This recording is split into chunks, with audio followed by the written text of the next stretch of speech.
Assalamualaikum warahmatullahi wabarakatuh. Waalaikumsalam warahmatullahi wabarakatuh. Alhamdulillahirabbil alamin wahdahu wassalatu wassalamu ala asrofil anbiya'i wal mursalin wa ala alihi wa sahbihi rasulillahi ajma'in. Allahumma sholli ala sayyidina Muhammad wa ala alihi sayyidina Muhammad.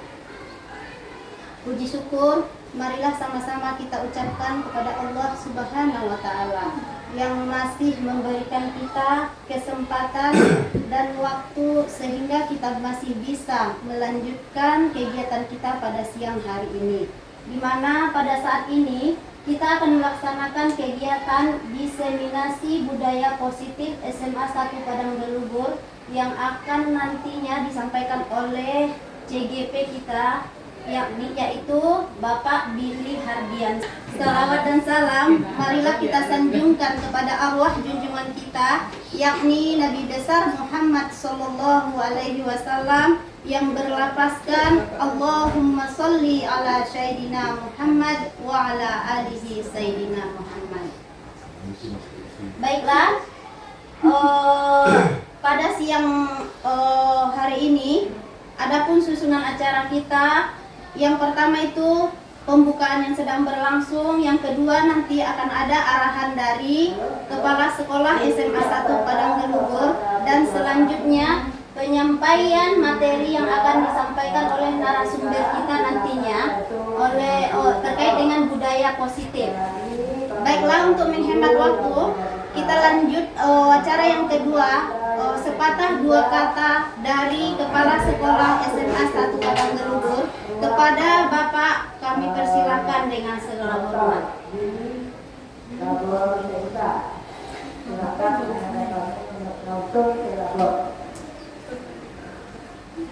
Assalamualaikum warahmatullahi wabarakatuh. Waalaikumsalam warahmatullahi wabarakatuh. Alhamdulillahirabbil alamin, arsala rasulahu bil huda wa dinil haq. Asyhadu an la ilaha illallah wahdahu la syarikalah wa asyhadu anna Muhammadan abduhu wa rasuluh. Sallallahu alaihi wasallam, la nabiyya ba'da. Puji syukur kepada Allah Subhanahu wa taala yang masih memberikan nikmat kesehatan, begitu juga kesempatan kepada kita bersama, sehingga pada siang hari yang berbahagia ini kita masih dapat berkumpul bersama di ruangan yang berbahagia ini dalam rangka melaksanakan diseminasi budaya positif SMA Negeri 1 Padang Belubur yang akan disampaikan oleh CGP kita dari Angkatan 11, Bapak Billy Hardian SPD.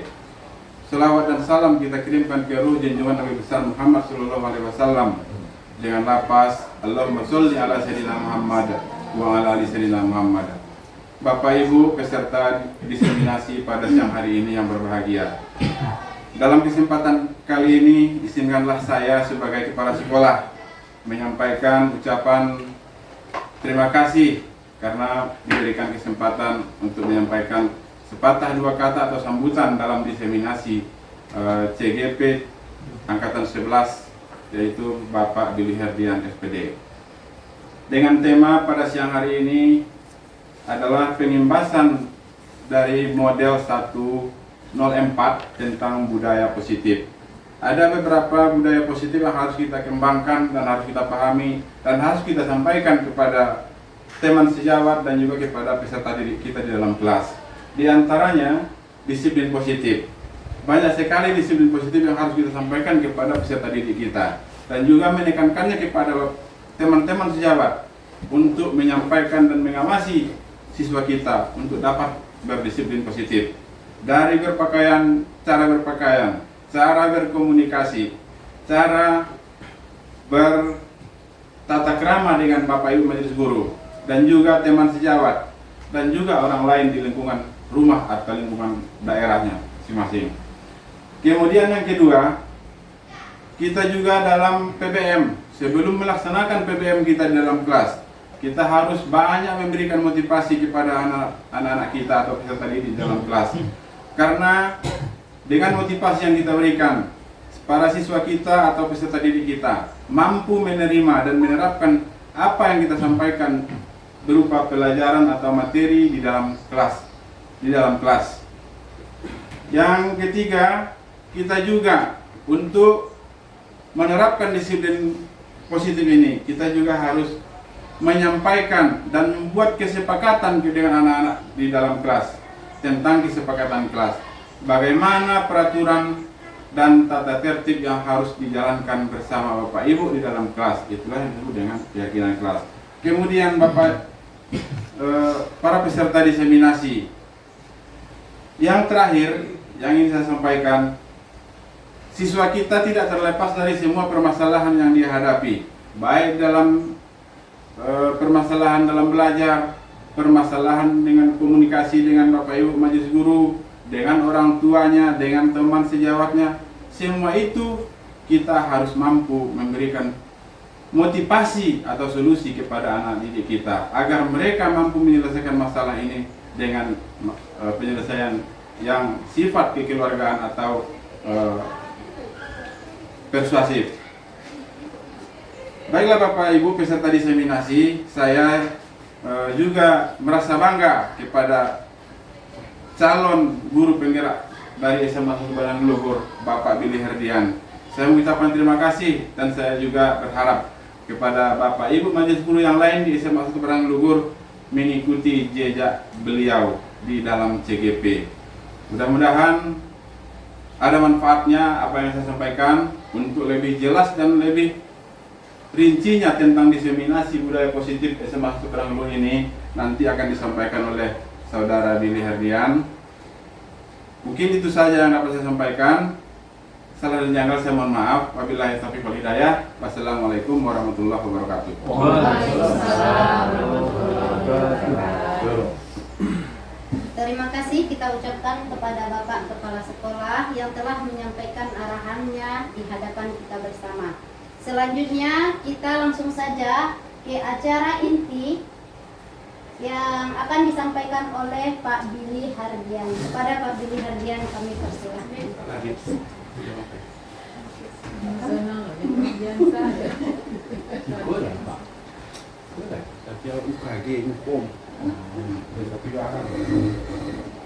Baik Bapak Ibu, Assalamualaikum warahmatullahi wabarakatuh. Waalaikumsalam warahmatullahi wabarakatuh. Alhamdulillahirabbil alamin wassalatu wassalamu ala asrofil anbiya'i wal mursalin wa ala alihi washabihi wasbillahi ajmain. Bersyukur kehadirat Allah Subhanahu wa taala, berkat rahmat dan karunia kita bersama Bapak Ibu bisa berpartisipasi pada kegiatan diseminasi budaya positif di SMA Negeri 1 Padang Luhur yang merupakan program dari guru penggerak yang saya ikuti di angkatan 11. Salat beriang salam tak lupa kita sampaikan pada junjungan alam kita Nabi besar Muhammad Sallallahu Alaihi Wasallam dengan melafazkan Allahumma sholli ala Muhammad wa ala sayyidina Muhammad. Baik Bapak Ibu, hari ini saya akan menyampaikan budaya positif di sekolah. Jadi ini merupakan bagian dari alur merdeka dalam proses belajar di guru penggerak. Tentunya aksi nyata, jadi menyampaikan pemahaman kita pada rekan-rekan sejawat terkait dengan materi budaya positif.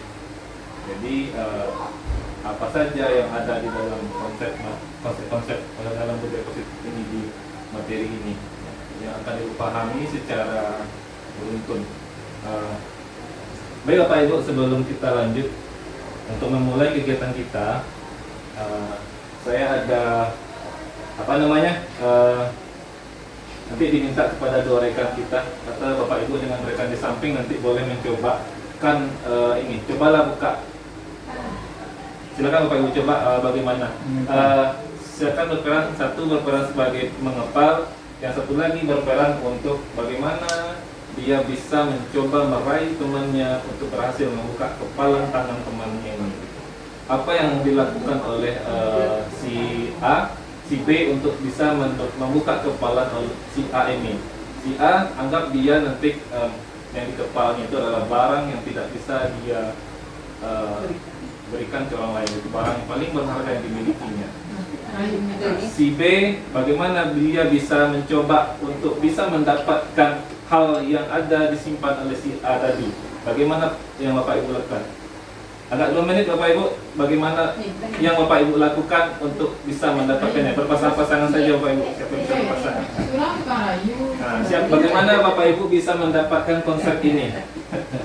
Karena ini kita berkaitan dengan proses bagaimana kita bisa memulai melakukan penerapan budaya positif di sekolah ini. Bisa di sini kita memulai nanti lanjutan. Bagaimana Bapak Ibu melakukannya?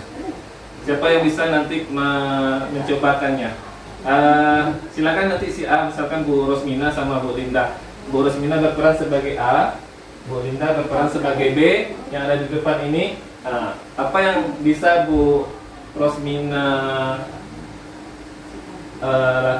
simpan barang berharganya? Bagaimana Bu Linda bisa berusaha untuk mendapatkan barang yang dilakukan oleh Bu Rosmina itu? Apa yang Bu Linda lakukan? Boleh dihardik, boleh dipaksa, boleh diancam segala macam. Boleh digelitik, boleh dirayu, boleh berikan imbalan atau apa. Pokoknya bagaimana berusaha bisa memberi apa yang paling berharga di poin di barang yang simpan oleh orang si A ini, bisa yang orang B mendapatkannya, walaupun tidak seutuhnya dapat. Ayo, bagaimana? Ya, coba lakukan dulu Ibu Linda. Apa yang Bu Linda lakukan? Baca ayat kursi. Baca ayat kursi.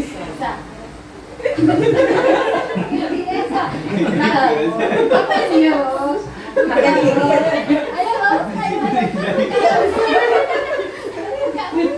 Ayo. Ayo, coba bagaimana Bu Linda berusaha? Apa yang Bu Linda lakukan? Ancam.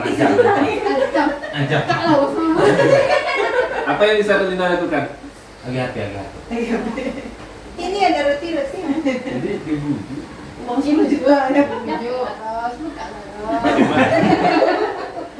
Bagaimana Bu Linda bisa mendapatkan kunci ini yang sangat berharga? Bagaimana Bu Linda setelah mencoba yang tadi sebentar ini, bagaimana Bu Linda bisa, atau Bu Linda merasa gagal atau Bu Linda berhasil mendapatkannya? Kurang berhasil.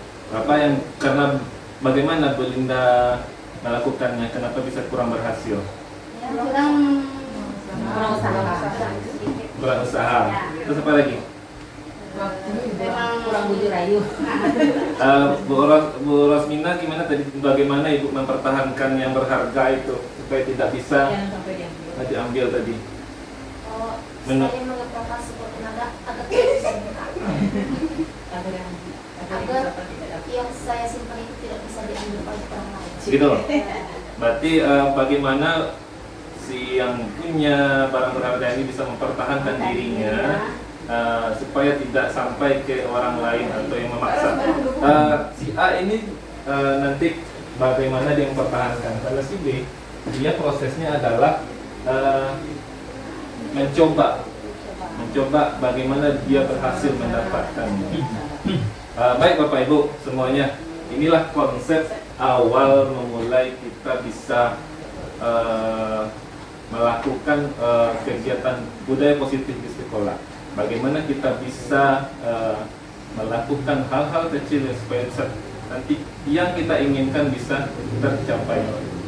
Ini yang dimaksud dengan mengubah paradigma dari stimulus respon kepada pendekatan teori kontrol. Tadi Bu Linda sudah melakukan stimulus supaya bagaimana mereka Bu Linda mendapatkan hal yang ingin Bu Linda dapatkan, ternyata gagal. Konsepnya di sini adalah ini, yang stimulus respon ini Bapak Ibu. Dia belum, kenapa Bu Linda gagal?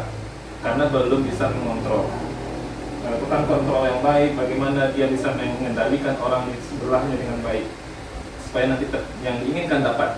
yang dilakukan oleh Ibu Rosmina, bagaimana dia bisa mempertahankan apa yang bisa dipertahankannya, supaya nanti hal yang dipertahankan itu tidak bisa orang lain memulai. Inilah konsep stimulus respon yang sebenarnya harus kita mulai angsur-angsur mengubahnya ke bentuk yang bagaimana sebenarnya Bapak Ibu, ke teori kontrol. Teori kontrol itu adalah solusi bagaimana kita bisa mendapatkan apa yang kita inginkan, dan orang yang kita mintai itu merasa senang dan merasa tidak terbebani memberikan kepada kita.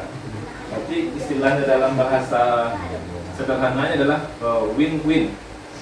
Ada win-win solution gitu. Ada win-win solution bagaimana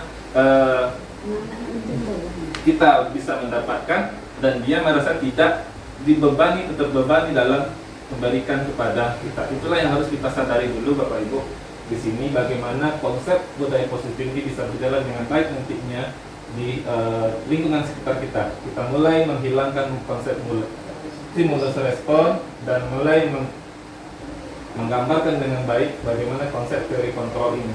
Jadi kita ini memang berbeda. Bagaimana kita itu bisa mendapatkan gambaran yang berbeda dengan orang lain, kita memberikan pandangan yang berbeda dengan orang lain, sehingga nanti tujuan kita bisa mendapatkan ini win-win solution. Kita menang, mendapatkan apa yang diinginkan, dan dia merasa tidak kehilangan dengan apa yang diberikannya. Win-win solution. Jadi begitu pula kepada siswa. Kita jangan sampai memaksa terlalu keras kepada siswa. Kita berikan solusi yang membuat mereka itu tidak terlalu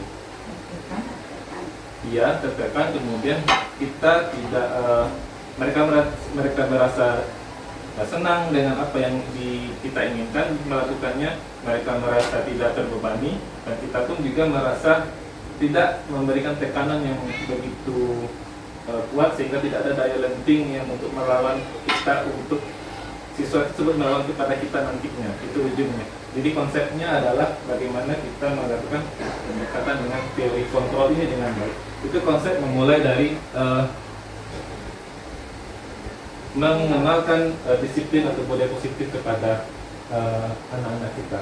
Baik Bapak Ibu, kita mulai dari yang sederhana dulu, disiplin positif.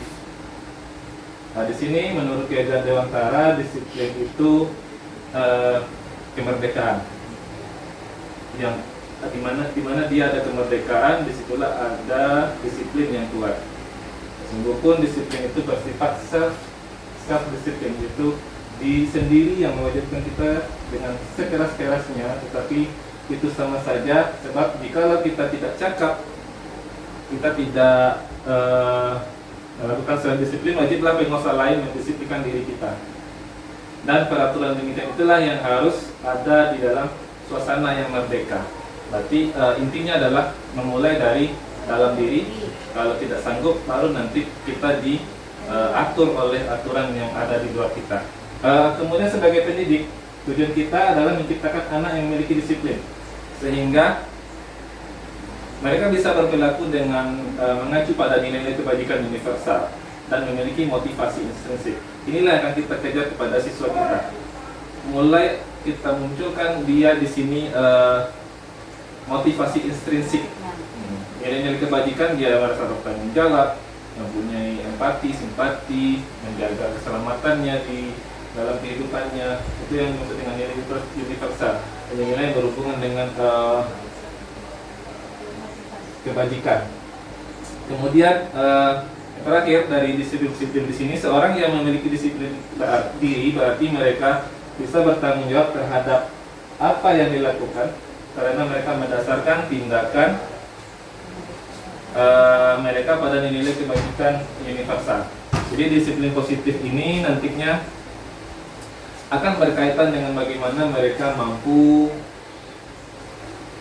mengembangkan nilai-nilai kebajikan di dalam diri mereka. Jadi nilai-nilai kebajikan itu adalah sifat-sifat positif manusia yang merupakan tujuan mulia yang ingin dicapai oleh setiap individu. Dasar dari nilai positif itu dalam kurikulum merdeka yang seperti kita saat ini jalankan adalah kepada profil pelajar Pancasila yang terdiri dari 6 dimensi. Yang pertama, beriman bertakwa. dan berakhlak mulia, berkebinekaan global, bergotong royong, kreatif, bernalar kritis, mandiri. Jadi pembagian-bagiannya nanti adalah bagaimana mereka mampu bersifat religius, tidak patah semangat atau semangat, atau mereka itu nantinya berkebinekaan global, saling menghargai sesama antar sesama, saling sekarang tidak selalu apa istilahnya yang ada sekarang tren bullying. Bullying. Mereka tidak sering membuli teman-temannya karena perbedaan fisik dan segala macamnya. Kemudian dari nilai-nilai kebajikan ini diyakini oleh seseorang, maka muncul motivasi intrinsik yang terbangun sehingga mereka dapat menggerakkan motivasi di dalam diri ini untuk dapat mencapai tujuan mulia yang diinginkan. Jadi Bapak Ibu, di sini mulai kita pahamkan kepada siswa kita bahwasanya elemen-elemen ini harus kita kembangkan, kita tuntun kepada anak kita supaya mereka bisa dapat melakukan itu. Sedang nampak tergambar sekarang ini anak-anak kita itu sudah mulai dengan kita saja terselisih saja mereka tidak menegur. Itu kan menegur itu kan sebuah melakukan sapaan itu kan sebuah nilai kebajikan universal. Tidak bisa mereka tidak acuh dengan suasana lingkungan sekitar, gitu. Tidak memiliki sifat empati yang tinggi kepada lingkungannya, kurang bertanggung jawab terhadap diri sendiri. Kan itu yang muncul saat ini. Nah, inilah nilai kebajikan itu, bahwasanya kita harus memiliki rasa tanggung jawab terhadap diri kita, minimal memiliki nanti semangat, kemudian empati dan simpati dengan suasana lingkungan. Itulah yang disebut dengan bagian-bagian dari nilai kebajikan kita di sini.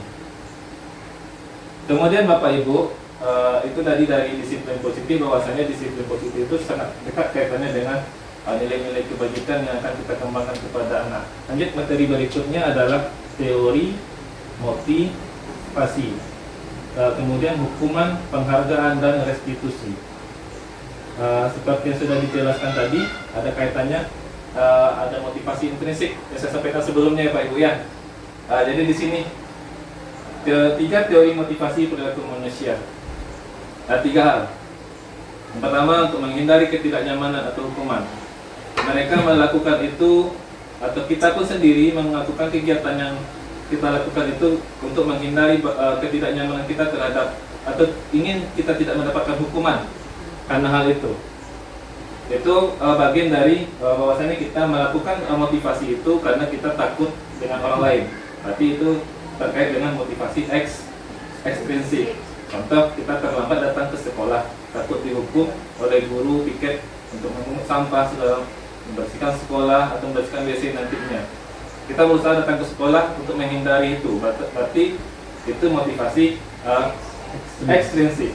Kemudian yang kedua, untuk mendapatkan imbalan atau penghargaan dari orang lain. Kita berlaku atau berkegiatan karena kita ingin mendapatkan pujian, paling sedikit pujian, atau ditambah uang jajannya oleh orang tuanya, nanti cuci piring lah dulu biar dapat uang jajan nantinya, atau kita cuci kain setelah pulang sekolah supaya nanti kita bisa dapat jajan sore. Kan seperti itu. Bahwasanya itulah penghargaan yang perilaku manusia dimotivasinya untuk menghindari atau mengingat sesuatu. Berarti motivasi itu datang dari luar Bapak Ibu. Berarti inilah yang akan kita usahakan nanti memulai menguranginya. Kemudian ketiga adalah untuk menjadi orang yang mereka inginkan dan menghargai diri sendiri dengan nilai-nilai yang kita percaya. Ini merupakan bagian dari motivasi intrinsik, bahwasanya dimulai dari kesadaran diri. Oh, hari ini ada PR, saya kerjakan dulu PR ini supaya nanti saya tidak akan terkejar-kejar mengerjakannya di waktu yang mendesak, atau yang lainnya, atau saya berusaha untuk datang ke sekolah tepat waktu supaya nanti ketika di kelas saya bisa dengan nyaman, nyampe sekolah tidak terkejar-kejar, tidak terburu-buru, dan nanti guru datang saya sudah siap untuk belajar gitu. Itulah bagaimana kita membuat ini bisa mulai muncul kepada siswa kita. Bagaimana ini supaya kita bisa menanamkannya perlahan-lahan kepada diri kita dan siswa yang akan kita didik. Itulah 3 perilaku motivasi manusia. Jadi di sini ada 2 motif bagi motivasinya, ekstrinsik dan intrinsik. Baik Bapak Ibu, kita lanjut berikutnya. Kita mulai dari sini. Motivasi intrinsik itu akan berkaitan dengan bentuk hukuman, konsekuensi, dan restitusi. Apa itu? Hukuman dilakukan dengan tidak terencana atau tiba-tiba. Apakah betul begitu Bapak Ibu? Apakah Bapak Ibu sudah pernah mencoba tanpa, contoh ada anak terlambat, tanpa ada perencanaan Bapak Ibu langsung memberikan hukuman? Apakah pernah Ibu menyadari bahwa hukuman itu datang karena tidak sesuai dengan keinginan kita? Kan itu bentuk hukuman. Bahkan ke anak kita sendiri kita lakukan seperti itu Bapak Ibu ya. Bahwasanya tidak ingin kita kegiatan itu dilakukan oleh anak kita langsung bilang tak boleh. Hukuman itu boleh verbal dan boleh secara fisik. Dengan kata-kata tak boleh itu secara kita tidak sadari kita sudah menghukum anak kita. Jangan, tidak boleh, atau apalagi yang bisa dikatakan seperti dengan kata-kata, atau langsung dengan mencubit atau memukul tangan untuk menghindari apa yang tidak kita inginkan terhadap yang dia lakukan, padahal dia tidak bersalah atau tidak melakukan kesalahan yang fatal terhadap kegiatan tersebut. Kemudian konsekuensi itu adalah yang sudah terencana, sudah disepakati antara saya dengan ibu, sudah menyepakati kalau nanti kita Ananda terlambat 5 menit, kira-kira apa yang akan Ananda lakukan. Jadi mereka tidak terbebani, mereka tidak merasa dibebankan terhadap kesalahan yang dilakukannya, dan kita pun merasa tidak memberikan beban. Kalau hukuman kita kan memberikan beban kepada siswa kita, memberikan permasalahan baru nantinya, sehingga muncul nanti mereka mulai membangkang, yang paling ujungnya mulai membohongi dulu, berbohong dulu supaya tidak terjadi dihukum. Itu yang dimaksud dengan konsekuensi. Yang berikutnya adalah restitusi. Restitusi ini menciptakan kondisi kepada murid atau siswa untuk memperbaiki kesalahan mereka, sehingga mereka bisa kembali kepada kelompok mereka dengan karakter yang lebih kuat. Bagaimana yang konsep restitusi? Kita mulai dengan restitusi, akan dijelaskan lebih lanjut setelah ini. Bagaimana proses restitusi itu dilakukan dengan baik. Dari mana kita memulai, dari mana kita dan bagaimana kita mengakhirinya dari restitusi ini. Baik Bapak Ibu, kita masuk ke bagian ini. Ini mungkin sudah Bapak Ibu bisa pahami dari konsep tadi. Apakah ini sanksi atau hukuman atau konsekuensi? Dari tindakan yang pertama, mencatat 100 kali dalam buku kalimat saya tidak akan terlambat lagi karena keterlambatan ke sekolah. Ini bagaimana menurut Bapak Ibu? Hukuman nih Bapak Ibu? Kita pending dulu. Kita masuk kepada yang kedua. Lari mengelilingi lapangan basket 2 kali karena terlambat hadir di sekolah. Sebuah hukuman. Lanjut dulu.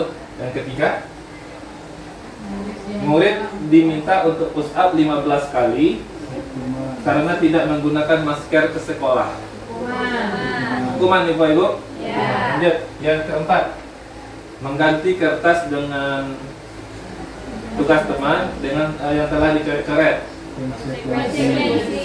Konsekuensi. Kita simpan dulu jawabannya Bapak Ibu ya. Lanjut yang kelima, membersihkan tumpahan air di meja karena tersenggol pada saat belajar.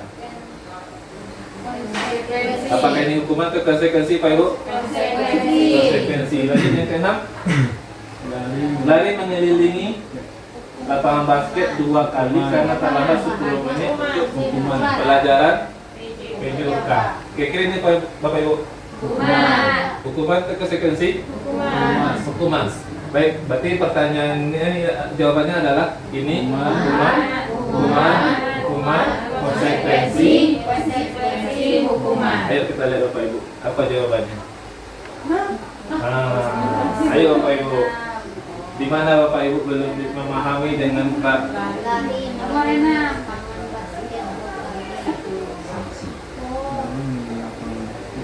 Karena pelajaran bisa kegiatan. Iya. bisa saksi bisa Dia untuk pelajaran PJOK berarti kan tidak sudah sinkron, berarti dia ini bagian dari konsekuensi sanksi. Dia seperti yang dilakukan oleh Pak Ardi, kalau ada anak terlambat kena pasang bajunya lambat, tentu paling tidak ada sanksi. Kecuali mereka terlambat datang ke sekolah, kita hukum mereka untuk lari, kan tidak ada. Itulah yang maksud dengan tiba-tiba dengan yang sudah direncanakan tadi. Baik Bapak Ibu, dari sini sudah mulai Bapak Ibu pahami konsep budaya positif itu di bagian hukuman dan konsekuensi. Lanjut. Inilah yang paling dihukum penghargaan. Bagian dari hukuman, konsekuensi dan restitusi.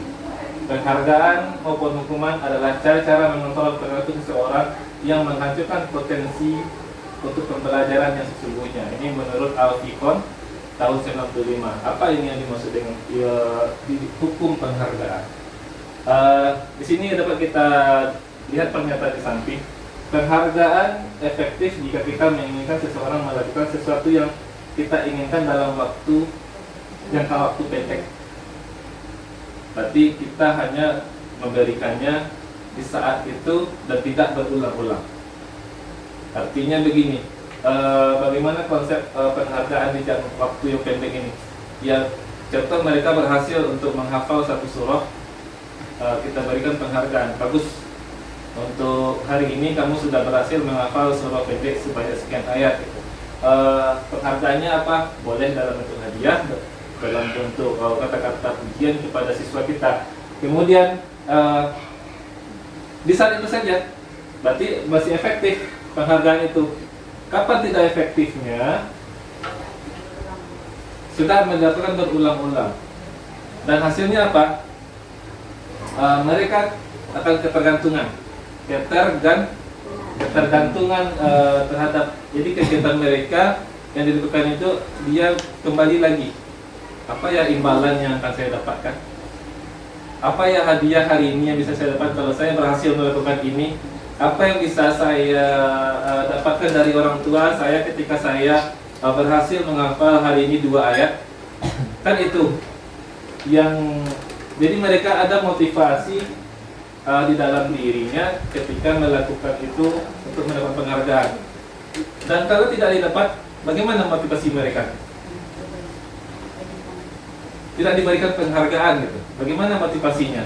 Tentu kalau dari ekstrinsiknya mereka mulai berkurang dan akhirnya mulai menurun, akhirnya patah semangat untuk melakukan yang kegiatan positif tadi. Nah, inilah nanti yang kita apakan dari sini. Jadi itu yang maksud dengan dihukum oleh penghargaan. Berarti kita jangan sampai melakukan kegiatan itu, memberikan penghargaan itu sampai mereka tidak menyadari bahwa dirinya memulai kegiatan itu hanya untuk mendapatkan sebuah imbalan dari orang lain yang membuat mereka memiliki motivasi yang tinggi. Tetapi ketika tidak diberikan penghargaan, motivasi mereka menurun dengan drastisnya. Baik Bapak Ibu, itulah konsep memulai kegiatan ini. Kita lanjut ke yang berikutnya dengan keyakinan kelas. Bagaimana pula dengan keyakinan kelas ini Bapak Ibu? Keyakinan kelas adalah, kita mulai dari sini. Baik Bapak Ibu, kita minta pendapatnya. Mengapa harus keyakinan kelas? Kenapa tidak dengan peraturan kelas? Oke, siapa ya Bapak Ibu yang bisa menyampaikan menjawab pertanyaan ini? Mengapa harus keyakinan kelas? dan kenapa tidak peraturan kelas. Kembali ke teori kontrol tadi. Mengapa Bapak Ibu? Mengapa harus keyakinan kelas? Mengapa tidak peraturan kelas? Ayo Bapak Ibu. Yang Bu Yuni silakan. Terima kasih atas kesempatannya. Mengapa Saya akan keyakinan kelas? mencoba menjawab mengapa harus keyakinan kelas. Karena jika keyakinan kelas itu adalah hasil kesepakatan seluruh anggota kelas. Jika berupa peraturan kelas, bisa jadi itu hanya diatur oleh atau dibuat oleh wali kelasnya. Ya. Jadi dengan keyakinan kelas yang disepakati oleh seluruh anggota kelas, mereka akan merasa bertanggung jawab melaksanakan keyakinan kelas tersebut. Ya. Mungkin itu saja, Pak. Ya. Kita berikan aplaus dulu kepada Bu Yuni. Terima kasih Bu Yuni dari pernyataan yang disampaikan Bu Yuni, sangat, kalau saya bilang itu sangat betul. Memang kita memulai, kenapa harus keyakinan kelas? Karena keyakinan kelas itu kita bersama menyepakati apa yang ingin kita sampaikan atau kita lakukan di kelas itu secara bersama-sama. Dan keyakinan kelas itu kita bisa perbaiki dalam waktu ke waktu gitu. Kalau tidak cocok kita bisa perbaiki lagi, kalau kurang cocok kita perbaiki lagi, kita tambah. Dan kenapa tidak peraturan kelas? Nah, seperti yang disampaikan Bu Yuni tadi lagi, peraturan kelas itu datang dari satu orang dan akan menghukum orang lain di belakangnya. Mereka akan dibebani oleh perkataan yang dilakukan oleh seseorang, bisa guru di depan atau siapa nanti yang di depan ini ngomong dengan saya harus begini kamunya. Artinya kita menuntut anak harus berlaku seperti yang kita inginkan. Itu yang disebut dengan peraturan kelas. Kalau keyakinan kelas, kita menuntun ya Pak Ibu, yang menuntut satu lagi, menuntun untuk mereka bisa mematuhi, memahami apa yang sama-sama kita sepakati di awal proses pembelajarannya. Ini dia yang dimaksud dengan keyakinan kelas itu. Jadi kita mulai dari sini, kesepakatan kelas dulu. Dia lebih rinci dan detail. Kemudian kesepakatan kelas itu konkret dan lebih mirip kepada peraturan. Itu yang harus kita mulai kurangi. Dan kemudian yang pada peraturan ini harus kita kurangi ya Pak Ibu ya. Kenapa demikian? Ya tentu kita untuk menghindari kata-kata dituntut gitu. Jadi kita sekarang harus berupaya untuk memulai menuntun itu sama dengan berpihak kepada murid. Kalau bahasa awal kemarin menghamba, itulah yang diceritakan di awal Nadiem Makarim, menghamba kepada siswa. Cuma lebih bisa dipahami dengan seksama antara kita itu berpihak kepada murid. Kita bisa menyesuaikan apa yang diinginkan siswa dengan apa yang bisa kita lakukan, supaya siswa itu nanti munculnya tadi ke teori kontrol tadi, adanya win-win solution yang kita dapatkan dengan siswa itu. Lanjut, di sini keyakinan kelas itu nanti bagiannya ke sini, yaitu nilai-nilai kebajikan universal yang disepakati secara tersirat dan tersurat, lepas dari latar belakang suku, negara, bahasa maupun bangsa. Ada nilai-nilai universal yang kita munculkan intinya, baik tertulis maupun tidak tertulis, tanpa kita membedakan salah ya Pak Ibu ya, membedakan salah. Jadi mereka sama-sama paham, sama-sama memulainya dengan baik. Kemudian kita masuk ke sini Bapak Ibu untuk memantapkan dari konsep tadi. Di sebelah ada peraturan, di sebelah ini apa nilai kebajikan yang ingin didapatkan dari peraturan ini. Karena konsepnya sebelum dijawab Bapak Ibu, peraturan itu adalah kita ingin memunculkan nilai kebajikan apa yang bisa diperoleh anak tersebut gitu. Dari keyakinan kelas itu nilai kebajikan apa yang bisa anak pahami dari yang sudah disepakati tadi. Jadi nilai kebajikan itu bersifat positif. Kira-kira apa ini Bapak Ibu? Selalu kembalikan buku kepada tempatnya. Menjaga kerapian. Menjaga kerapian. Ada lagi? Maksudnya ke yang di peraturan itu Ya. maksudnya Apa keyakinan atau nilai kebajikan yang muncul gitu. Nilai kebajikan itu yang bersifat positif tadi. Jadi nilai kebajikan universal. Artinya boleh saya bantu sedikit Bapak Ibu. Selalu kembalikan buku ke tempatnya. Ini adalah bagaimana kita selalu bertanggung jawab. Bertanggung jawab. Berarti kita ambil buku di rak ini, kita harus kembalikan lagi ke rak itu supaya nanti kita bertanggung jawab ke diri kita untuk menjaga keteraturan itu. Kalau yang kedua, dilarang mengganggu orang lain. Kira-kira nilai kebajikan yang kita tuju itu atau nilai keyakinan yang muncul itu ketentraman. Nah, ketentraman. Berarti kita menjaga ketentraman. Ketentraman. Lanjut. Yang ini hadir di sekolah 15 menit sebelum. Disiplin. Disiplin. Tidak menggunakan narkoba. Ayo Pak Ibu. Narkoba. Kesehatan Pak Ibu? Nah, kesehatan atau keselamatan. Keselamatan. Bergantian atau menunggu giliran? Antri dalam bahasa lainnya Ibu ya. Nilai kebajikannya apa?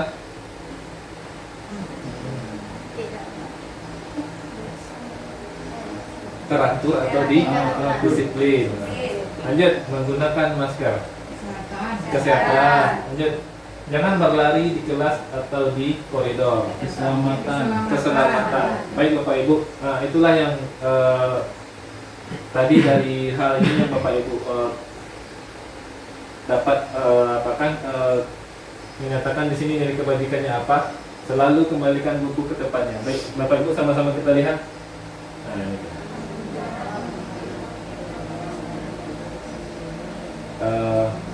Tanggung jawab, menghormati orang lain. Ini komitmen atau disiplin boleh. Ini kesehatan atau keselamatan.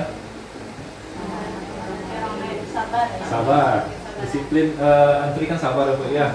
Lanjut, ini keselamatan kesehatan, ini keselamatan dan keamanan. Itu menjaga keamanan juga. Inilah yang dimaksud dengan nilai-nilai kebajikan yang dimunculkan tadi di dalam keyakinan kelas itu Bapak Ibu. Jadi kalau Bapak Ibu menuliskan tidak tepat waktu datang ke kelas, berarti Bapak Ibu sudah memasukkan nilai kebajikan ke siswa itu tentang kata-kata disiplin dan mulai ini berkomitmen pada tujuan gitu. Ada komitmen. Nah, bagaimana pula tidak membuang sampah atau membuang sampah pada tempatnya. Nah, nilai kebajikan yang diinginkan muncul apa? Menjaga kebersihan. Itu dia. Dimulai dari situ. Bagaimana proses membuat atau membentuk peraturan kelas? Nah, bagaimana Bapak Ibu memulai ini kemarin? Pertama, bagi Bapak Ibu yang sudah, nanti diperinci lagi apa yang tertinggal bagi Bapak Ibu yang belum Bapak Ibu lakukan. Bagi Bapak Ibu yang belum, ini nanti kita sama-sama melakukan bagaimana prosesnya. Kita mulai pertama. Kita minta murid untuk bercurah pendapat dulu.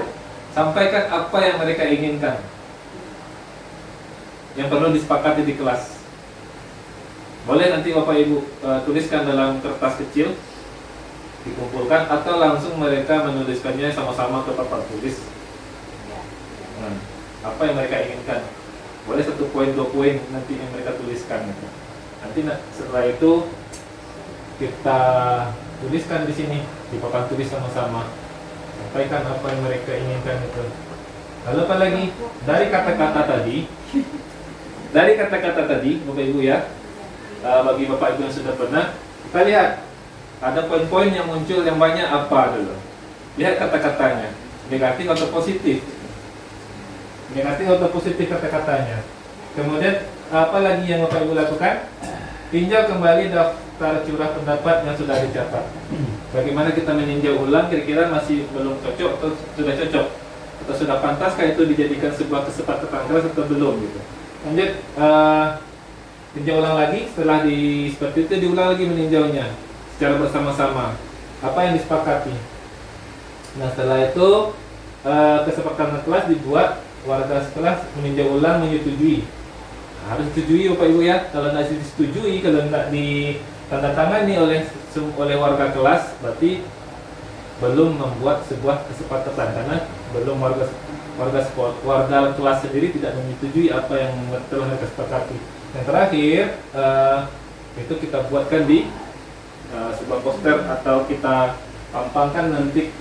Kalau saya kemarin melakukannya masih belum terpampang secara jelas, masih dituliskan di papan tulis atau nanti mereka menuliskannya di awal buku pembelajaran mereka di catatan kesepakatan kelas di kelas saya. Ini yang saya lakukan tadi Bapak Ibu, minta nulis dulu ke depan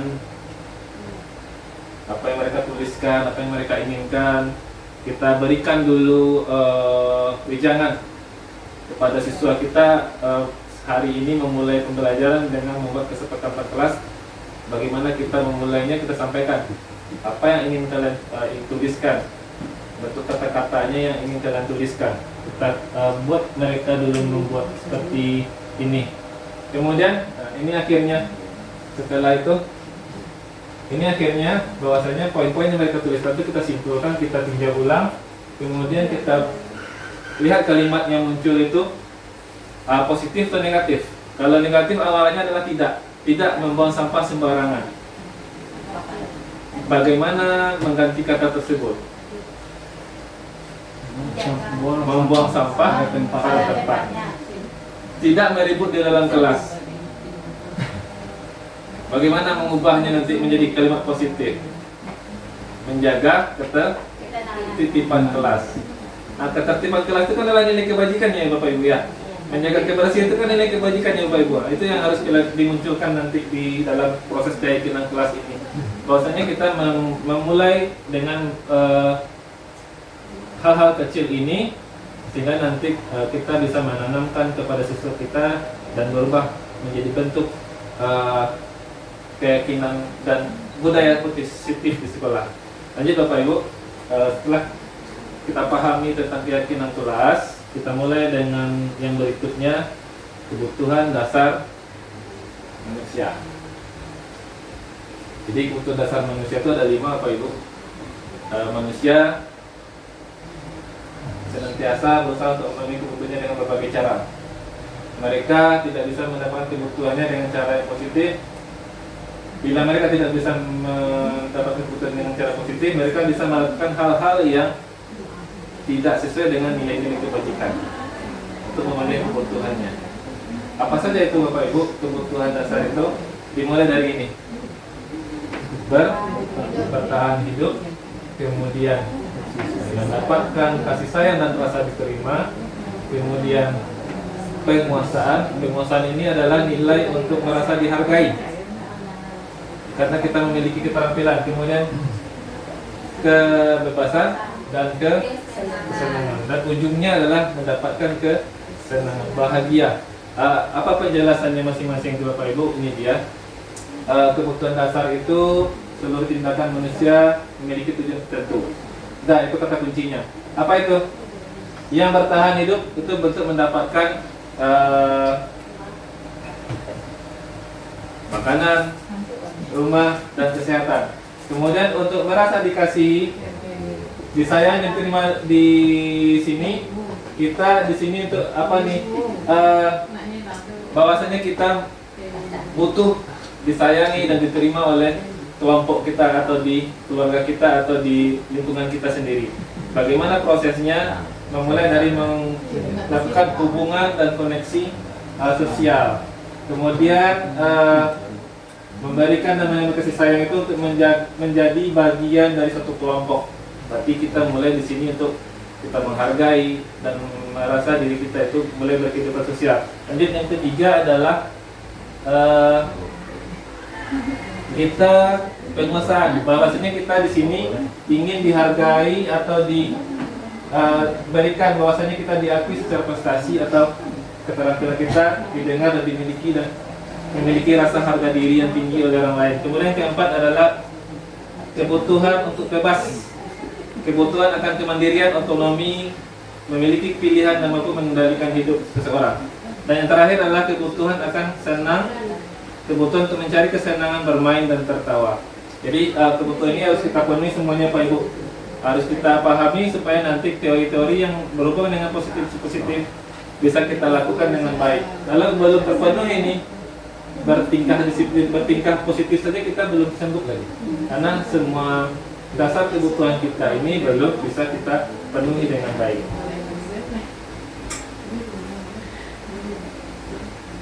Baik Bapak Ibu, kita mulai dari yang berikut, bahwasanya posisi kontrol.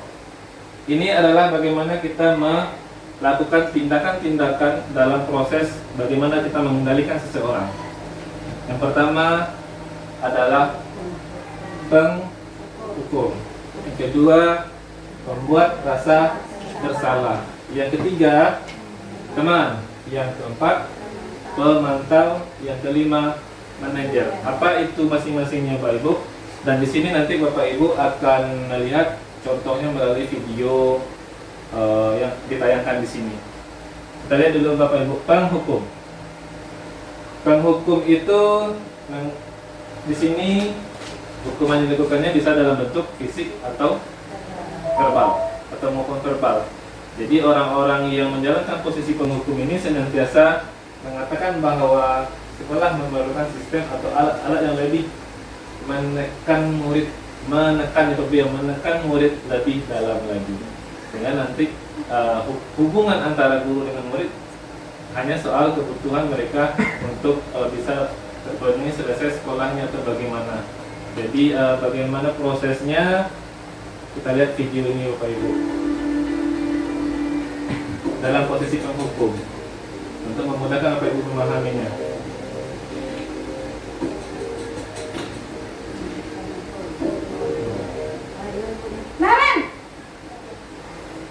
Sini kamu. Selamat pagi Bu. Selalu terlambat. Kamu deh, pasti terlambat. Maaf Bu. Apa coba? Alasan kamu apa lagi? Kapan sih kamu tidak terlambat? Malas sekali ya kamu jadi anak. Saya Dasar pemalas. Gak kapok-kapok sih kamu. Sudah berapa kali terlambat? Sana, kamu keliling lapangan basket 2 kali. kenapa saya harus keliling lapangan basket, Bu? Kenapa? Kamu melawan ibu. Berani-beraninya jawab. Sudah terlambat, masih berani jawab pula. Sekarang, keliling lapangan basket 5 kali sekalian. Biar kapok. Cepat. Pergi sana ke lapangan basket. Nah, itu Bapak Ibu. Jadi dalam posisi penghukum nanti anak merasa terpaksa. Jadi di sini si guru tadi memberikan hukuman dalam bentuk fisik, yaitu berlari dan verbal. Dalam bentuk kata-kata apa tadi? Gak kapok-kapoknya, pemalas, kemudian kenapa selalu datang terlambat. Itu adalah kata-kata hukuman yang diberikan guru kepada siswa, yang mengakibatkan apa? Ada mulai muncul rasa tidak senang ya oleh siswa. Itu yang dilakukan sebagai penghukum. Jadi ini adalah kontrol yang paling rendah dalam posisi kontrol penghukum. Ini yang paling sering kita lakukan. Yang kedua, membuat rasa bersalah. Jadi di sini kita akan menggunakan keheningan yang membuat orang lain merasa tidak nyaman, bersalah, atau rendah diri. Bagaimana pula prosesnya Bapak Ibu? Lihat video berikutnya Bapak Ibu.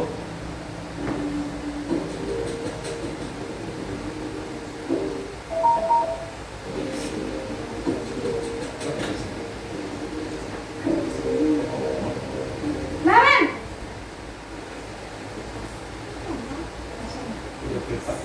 Selamat pagi, Bu. Naren kamu. Duh, Ini proses gimana ini? membuat rasa bersalah. Maaf, Bu. Duh, Gusti Naren. Kamu suka ya kalau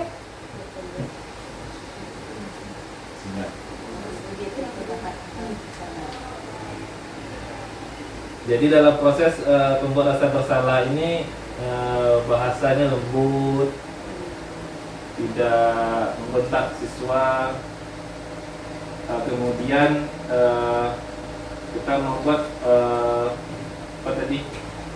rendah diri tadi akhirnya rendah diri. Jadi dalam prosesnya adalah masih dalam kategori kontrol paling rendah ini Bapak Ibu ya di dalam proses teori kontrol ini. Lanjut berikutnya adalah teman, menjadikan dalam bentuk posisi teman. Jadi guru di sini tidak akan menyakiti murid, namun akan tetap berupaya mengontrol murid melalui persuasi. Persuasi berarti dalam bentuk kata-kata yang seimbang dengan pola pikir mereka. Berarti kita melakukan dalam bentuk bercakap seperti kita berkata-kata kepada sahabat. Bagaimana pula prosesnya Pak Ibu? Di sini prosesnya masih dalam kategori terlambat datang ke sekolah. Namen,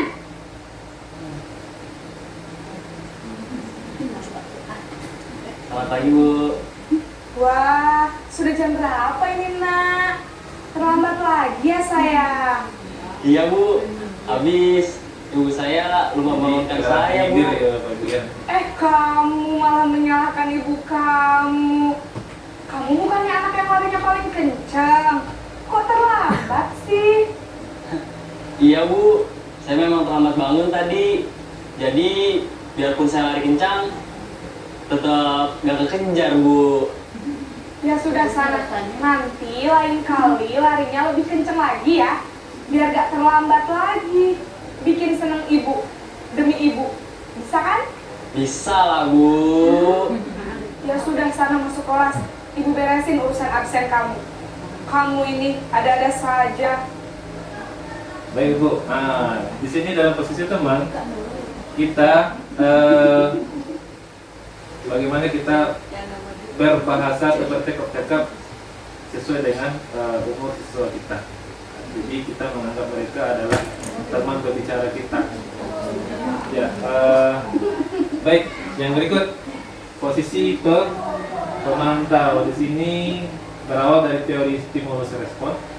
Artinya yang kita mulai di awal tadi Bapak Ibu, bagaimana kita mampu untuk memulai dengan membuka apa yang dianggap berharga oleh orang tadi. Kemudian menunjukkan rasa tanggung jawab guru dalam mengontrol murid. Ujungnya adalah ke teori kontrolnya yang menginginkan solusi win-win solution tadi Bapak Ibu. Prosesnya bagaimana Pak Ibu? Ini dia. Dalam pemantau.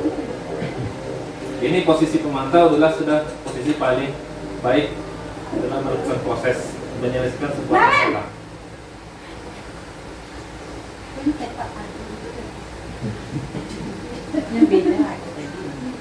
Bentar Bapak Ibu ya,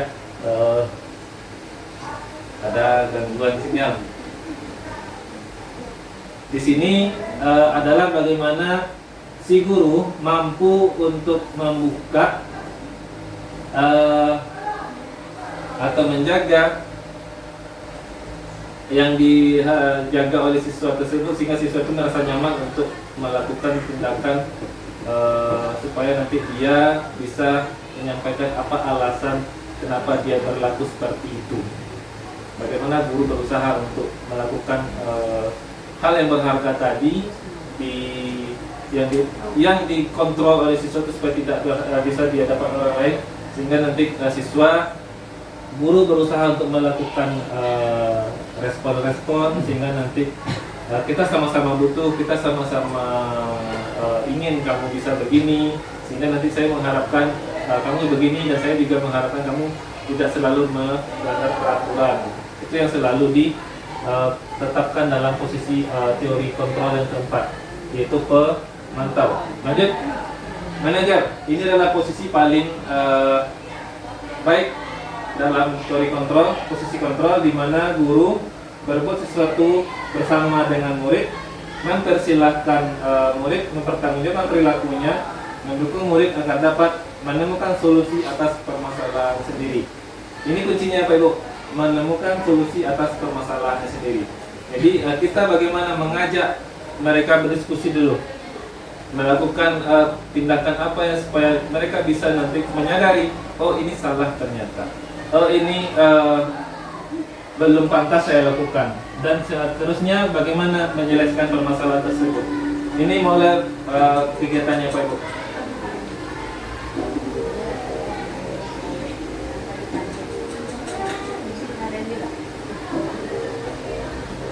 Naren, Tetap Naren, karena Naren bintangnya. Pagi Bu, selamat pagi Naren. maaf Bu, saya terlambat. Iya, sekolah masuknya jam 7, sekarang sudah jam 7.20. Jadi sekarang bagaimana ini Naren? Maaf Bu, saya lupa setel alarm saya semalam. Baiklah, menurut kamu, keyakinan sekolah yang mana yang perlu kamu tingkatkan? Menghargai diri sendiri dan orang lain mungkin ya Bu. Setuju. Jadi, apakah Naren meyakini prinsip saling menghormati tersebut? Iya Bu, saya meyakininya. Apakah Naren bersedia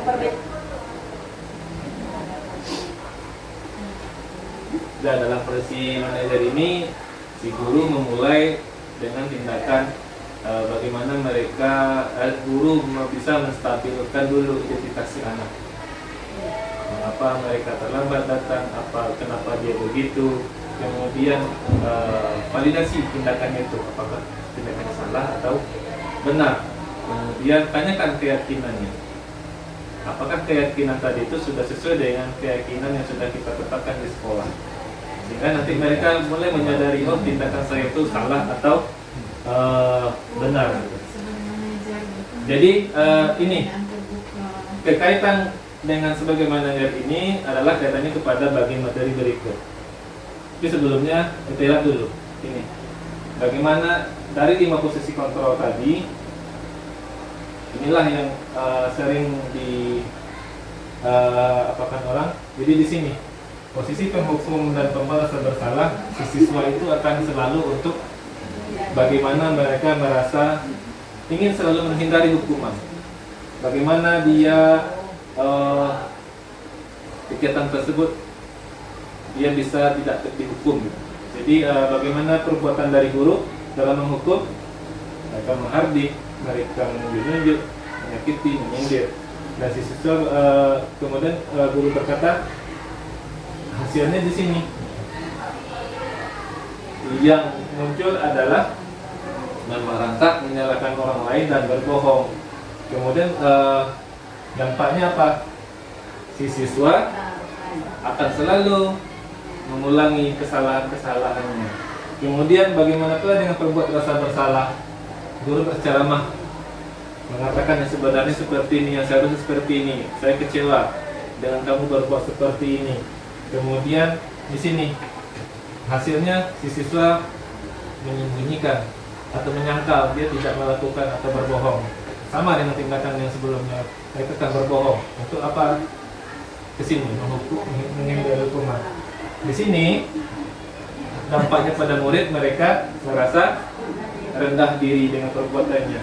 Kemudian bagian yang kedua dari posisi kontrol tadi adalah teman dan pemantau. Di sini adanya ketergantungan pada orang lain. Yang tentunya yang pertama, kalau teman, kita bisa mencari alasan-alasan untuk murid atau bagaimana supaya murid nanti ujungnya sini lemah, tidak mandiri dan tergantung. Jadi mereka selalu apa istilah sekarangnya bucin ya. Selalu ingin disanjung-sanjung, selalu ingin dipuji-puji walaupun salah gitu. Kemudian pemantau selalu menghitung dan mengukur. Kemudian tanyakan apa peraturan-peraturan yang dilanggar dan segala macamnya. Kemudian siswa di sini berharap ini, kalau dia berhasil apa imbalannya, apa yang diperoleh. Kemudian apa imbalan yang diperolehnya gitu. Misalkan ada seorang guru yang selalu ketika ke depan ada poin-poin bintang yang selalu dikasihnya ke hadir tepat waktu ada poin bintangnya. Mengerjakan ke depan ada bintangnya. Kemudian di sini dia untuk menitipkan, ibaratkan pada sanksi atau hadiah untuk dirinya, ada harapan yang ingin diraihnya di sini. Yang terakhir, menghargai diri sendiri. Jadi di sini prosesnya tadi adalah bagaimana mereka mulai gurunya mengajukan pertanyaan-pertanyaan yang tujuan pertama melakukan stabilitas pada siswa, kemudian memvalidasi tindakan, dan kemudian menanyakan keyakinan. Inilah pertanyaan-pertanyaannya. Kemudian hasilnya adalah si siswa bisa mampu untuk menguatkan dirinya sendiri dengan keyakinan itu dia merasa bersalah atau sudah pas tindakannya, dan mereka tahu solusinya apa setelah itu untuk tindakan yang dilakukannya.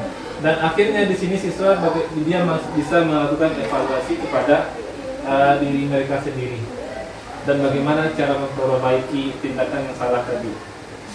Ini konsep yang 5 tadi. Kemudian di bagian akhir tadi kan sudah saya sampaikan dalam posisi kontrol ada manajer. Bagaimana proses manajer tadi bertanya, memulai pertanyaan sampai mengakhiri pertanyaan, itu konsepnya berkaitan dengan ini, segitiga restitusi. Apa saja segitiga restitusi itu? Atau restitusi itu bagaimana? Kita mulai di sini. Ini adalah proses kolaboratif. Jadi kita berkolaborasi dengan mengajarkan murid untuk mencari solusi untuk masalah, membantu murid berpikir tentang orang seperti apa yang mereka inginkan. Artinya di sini mereka ingin seperti apa diri mereka itu. Kemudian bagaimana mereka harus memperlakukan orang lain. Jadi intinya mereka tadi itu posisi kontrol itu yang pertama yang manajer kaitannya ke sini. Bagaimana si guru mampu kalau mereka bersalah supaya mendapatkan hasil kita bisa menyelesaikan permasalahannya, stabilkan dulu posisinya, tanya mereka baik-baik kenapa dia melakukan seperti itu, dan berikan pertanyaan, saya juga pernah seperti itu. Kemudian validasi tindakannya. Dari tindakan yang dilakukan tadi, apakah tindakan mereka itu salah atau benar? Kalau salah, kenapa dia berlaku seperti itu? Apa alasannya? Tanyakan alasannya. Kemudian yang ketiga, tanyakan keyakinan. Apakah sudah sesuai dengan keyakinan yang sudah kita sepakati bersama? Kalau belum, kenapa dia begitu? Berikan alasannya, berikan tindakan kita, bagaimana dia mampu untuk bisa mencari solusi dari kesalahan tadi. Disitulah menanyakan keyakinan tadi. Apa saja langkahnya? Ini Bapak Ibu, ciri-ciri restitusi bukan untuk menebus kesalahan, tapi untuk belajar dari kesalahan. Jadi dalam prosesnya kita tidak menebus kesalahan. Bagaimana proses itu bisa belajar dari kesalahan. Kesalahan yang kita lakukan itu tidak akan diulangi lagi. Kemudian memperbaiki hubungan, tapi kita memulai tadi berkolaborasi tadi. Kemudian berikutnya ada tawaran. Kita memberikan tawaran-tawaran, bukan memaksa untuk berubah drastis. Kita berproses.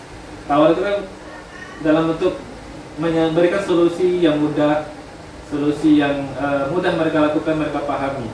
Kemudian yang berikutnya adalah untuk melihat ke dalam diri. Jadi selama ini saya sudah bagaimana? Jadi saya selama ini sudah benar atau belum?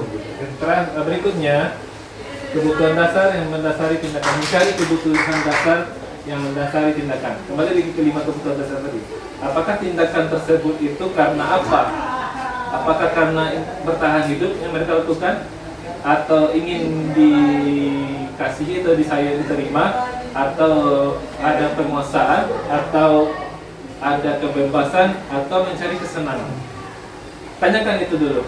Dalam tindakan itu mereka mau apa? Di mana posisinya? Kalau kasih sayang, berikan dia apa yang kurang dalam dirinya, berikan dia untuk selalu kita anggap dia sebagai teman atau sebagai anak gitu dalam diri kita. Lanjut yang ke-6.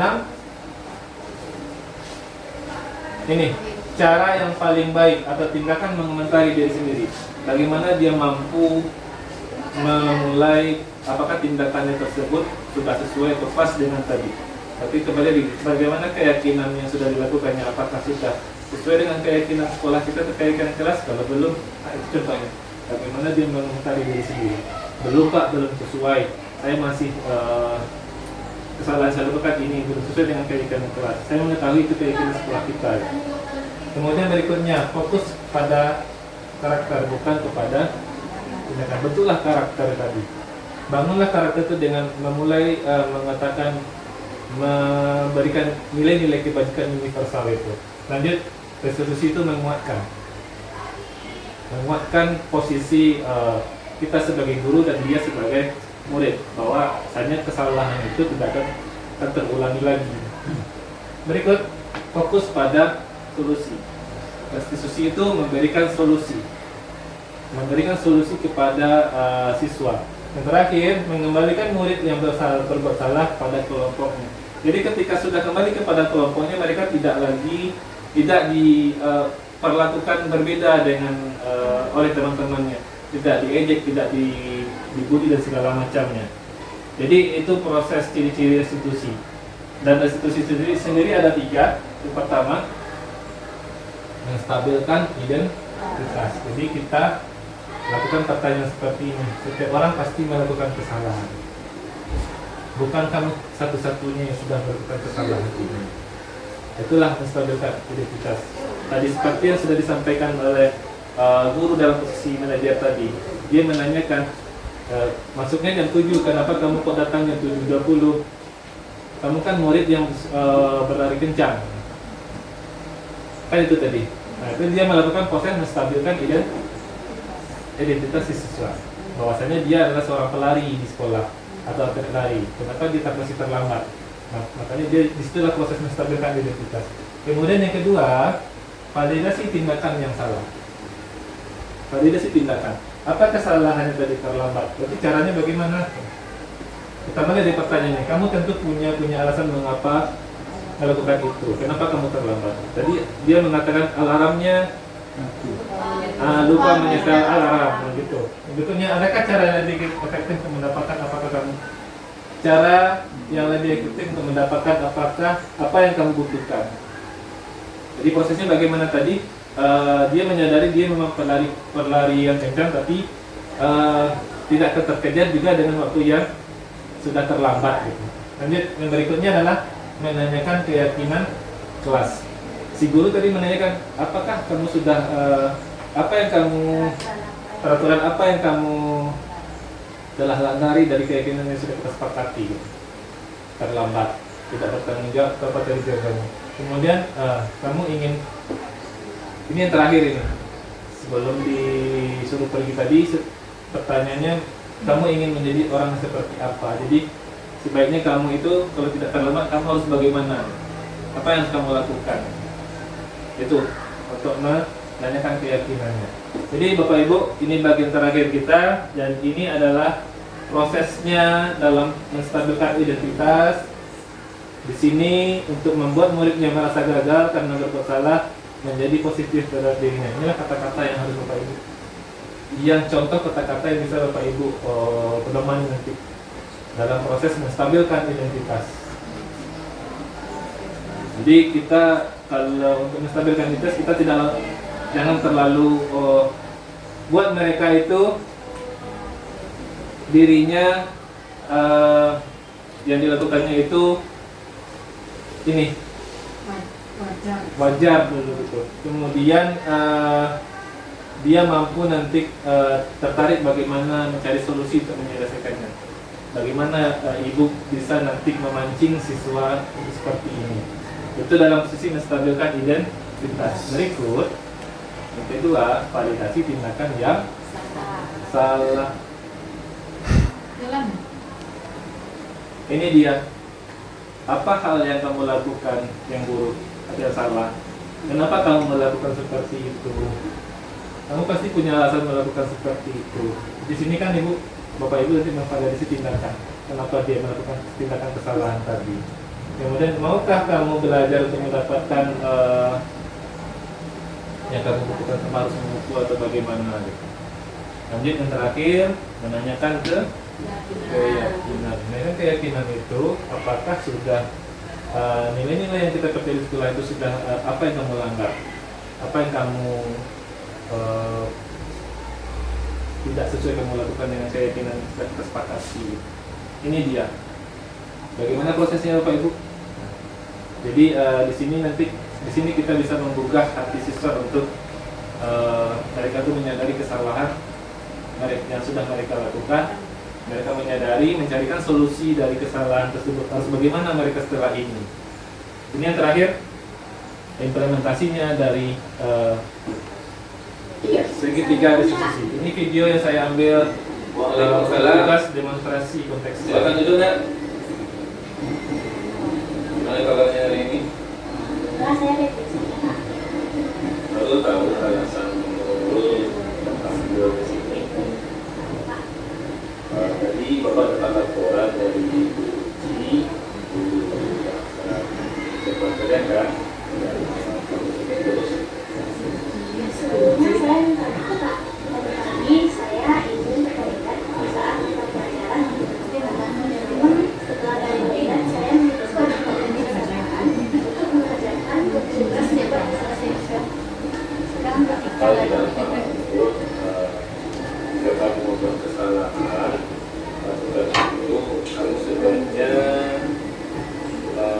tentu memiliki alasan tertentu dengan kegiatan Bapak percaya setiap kita pasti melakukan kesalahan.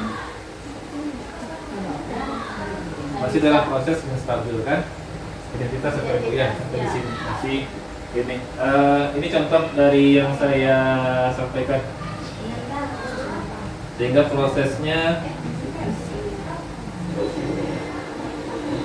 Kamu apakah tindakan yang kamu lakukan ini proses validasi tindakan ya. Dan ini sudah masuk juga ke proses menanyakan ke keyakinan. bertanggung jawab Pak. Saya tidak bertanggung jawab karena mempersilakan pada saat tugas. kalau bertanggung jawab ya kita perlu mampu melihat keyakinan telah melakukan dengan baik. Apakah lalu bersedia untuk memperbaiki kondisi untuk Ini masih dalam proses menanyakan keyakinan. dan sampai dengan tugas yang sudah kita sepakati tugas yang telah diberikan guru sesuai dengan waktunya. Sinyal lagi. Nah, saya tidak akan menderita dalam Nah ini yang terakhir, murid menyadari kesalahannya dan mencari solusi bagaimana penyelesaian kesalahannya. Belajar untuk memperbaikinya. Nanti semoga Allah dan Allah tetap melindungi yang baik dan sukses masa depannya. Teman-teman, Nah itu contohnya Pak Ibu ya. Itu untuk kegiatan kita hari ini. Sebelum saya akhiri dan saya tutup, apakah dari Bapak Ibu ada yang bertanya atau menanyakan sesuatu terkait dengan ini? Silakan Bapak Ibu. Jadi dari sudah panjang lebar tadi ada 6 materi dari budaya positif. Jadi tujuan akhirnya adalah ini Bapak Ibu, bahwasanya dimulai dari peraturan kelas, kesepakatan kelas, munculkan keyakinan kelas, kemudian tercipta lingkungan positif di lingkungan kecil, dan akhirnya adalah kalau kita berlaku seperti itu, lahirlah budaya positif yang kita cita-citakan tadi di sekolah. Jadi Bapak Ibu memulainya adalah bagaimana kita mulai dari kelas kita masing-masing untuk membuat keyakinan dan kesepakatan kelas dengan siswa kita. Bagaimana bisa mereka mematuhi dan menyepakati sehingga nanti kita mampu menuntun mereka untuk selalu memiliki nilai-nilai kebajikan universal ini. Baik Bapak Ibu, bagaimana dari Bapak Ibu, apakah ada yang mau ditanyakan? Satu Kak Billy. Boleh Bu Yuni, silakan. Terima kasih atas kesempatannya. Dari uraian materi yang Pak Billy sampaikan panjang lebar tadi, saya sempat menangkap ada 5 posisi kontrol kita sebagai pendidik ya. Yang pertama penghukum, yang kedua pembuat rasa bersalah, yang ketiga teman, yang keempat sebagai pemantau, dan yang kelima sebagai manajer. Iya. Jadi dari 5 posisi kontrol tersebut, mana yang sebaiknya kita lakukan sebagai pendidik kepada murid kita? Apakah boleh ke-5 posisi kontrol itu, atau ini salah satu ada yang paling bagus gitu? Iya. Itu saja. Baik, saya jawab Bapak Ibu ya. Jadi tadi ada 5 posisi kontrol Ibu ini ya, penghukum, pembuat rasa bersalah, teman, pemantau, dan manajer. Bu ini yang menanyakan mana ya posisi yang manakah yang paling bagus gitu, untuk kita lakukan. Kalau menurut saya di sini yang paling sewajarnya kita lakukan kepada siswa kita, kita mulai dari posisi sebagai teman dulu. Teman, karena tentu kita membatasi usia anak kita, Ibu ya. Jadi kalau usia sudah akil balik itu kita tidak bagusnya ajak mereka untuk mulai dulu berteman. Bagaimana kita berkata-kata sesuai dengan posisi sebagai teman kepada siswa kita, sehingga nanti mereka merasa muncul rasa nyaman. Yang ini nyaman, kita diajak untuk berteman, sehingga dia mau nanti ketika mereka melakukan suatu tindakan yang salah, mereka dengan mudah untuk bercerita, bercakap kepada kita. Oke, berikutnya kita bisa juga melakukan sebagai pemantau ya Bu ya. Pemantau itu bagaimana kita nanti di sini menanyakan mulai dari menghitung dan mengukur tindakan-tindakan yang sudah mereka lakukan itu apakah sudah sesuai atau tidak, dan apa peraturan yang mereka langgar. Jadi proses memantau itu seperti dalam prosesnya adalah lihat apa yang mereka lakukan, apakah mereka sudah melakukan kesalahan atau yang dilakukan itu salah atau bagaimana, sehingga nanti prosesnya kita membuat mereka menyadari kesalahan tersebut, belum mencarikan solusinya, sadar dulu atas kesalahannya gitu, dalam posisi pemantau. Kemudian yang ketiga, ini posisi yang terbaik sebenarnya Ibu, sebagai manajer Ibu, bagaimana kita sebagai manajer, bagaimana kita mampu tadi nantinya kita itu bisa bagaimana mencarikan solusi terhadap dan murid mampu mencarikan solusi dan penyelesaian masalah dari mereka hadapi. Dan tindakan ini dimulai dari bagaimana mereka memvalidasi identitas mereka, kemudian menstabilkan identitas yang pertama, memvalidasi tindakan yang salah dari mereka, kemudian yang terakhir adalah menanyakan keyakinan mereka. Jadi kita mulai tindakan-tindakan mereka yang lakukan itu sudah sesuai atau belum. Ditanyakan, tidak semua orang pernah berlaku masalah. Kemudian apa yang tindakan mereka lakukan itu sudah salah atau belum. Kemudian apakah yang mereka lakukan itu salah atau benar. Dan yang terakhir adalah tanyakan apakah mereka sudah meyakini bahwasanya mereka berbuat salah, kemudian mencari solusi atas penyelesaian masalah itu. Itu Bu ini dari saya. Terima kasih jawabannya Pak Dini.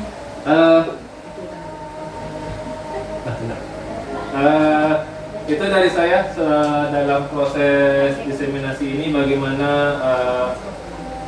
kita bisa nanti aplikasikan konsep budaya positif ini di sekolah, minimal di kelas kita masing-masing Bapak Ibu ya. Kalau bisa kita bisa berlakukan ke wahana yang lebih besar, itu sekolah kita. Seluruh sekolah bisa menerapkan budaya positif. Itu dari saya. Baca maaf. Wabillahi taufiq wal hidayah. Wassalamualaikum warahmatullahi wabarakatuh. Waalaikumsalam.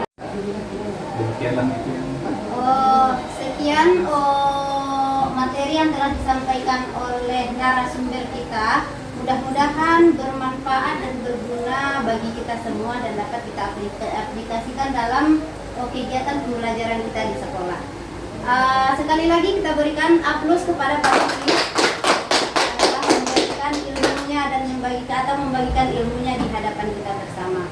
Saya sebagai moderator, salah dan janggalnya saya mengucapkan mohon maaf. Billahi taufiq wal hidayah. Assalamualaikum warahmatullahi wabarakatuh. Waalaikumsalam